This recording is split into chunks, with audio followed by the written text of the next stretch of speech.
તો હાલો મિત્રો, સ્વાગત છે તમારું મારા બીજા વ્લોગમાં. તો કેમ લાગે છે તમને મારી તબિયત? તો અત્યારે તો 5 દિવસથી મને તાવ આવતો હતો અને માંડ માંડ સારો થયો છું ને વાળ બાળ કપાઈ નાખ્યા છે, જોઈ શકો છો. ને બસ અત્યારે તો ધાબા ઉપર આંટો મારવા આવી ગયો છું, સાંજ પડવા આવી ગઈ છે. આજે તો કામે ગયો હતો કારણ કે જવું તો પડશે હવે કામે, એટલા માટે કામે જઈ કરવીને અત્યારે ધાબા ઉપર ઘડીક બેસવા આવ્યો છું. જોઈ શકો છો, આ છે મારી ખુરશી. આ ધાબા ઉપર મારો ધાબો છે, જોઈ શકો છો.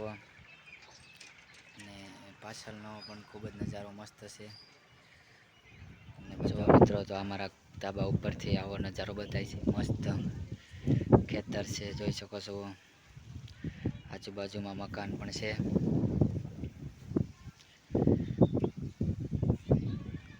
અને આ છે આપણો કસરત કરવાનો સામાન. એક જ વસ્તુ છે, એક વસ્તુ જે બનાવવાની તૈયારીમાં છે.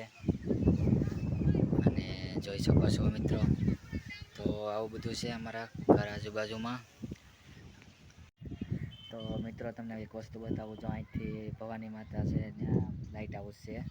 અહીંથી લાઇટ હાઉસનો દીવો પણ બતાય છે. તો બતાવું તમને, 1 મિનિટ જોજો.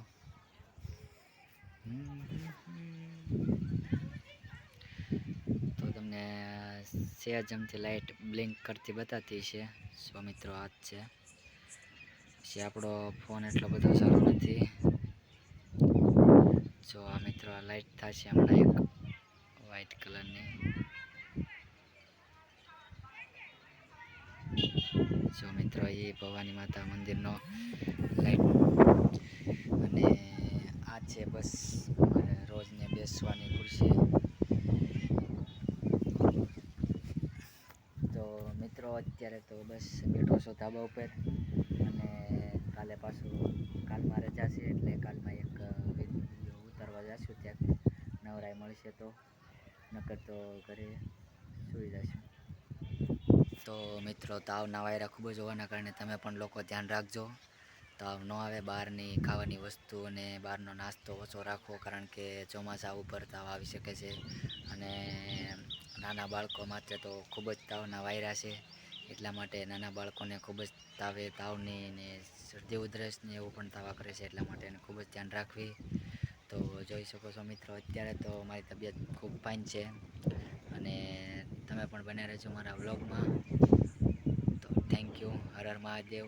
જય દ્વારકાધીશ.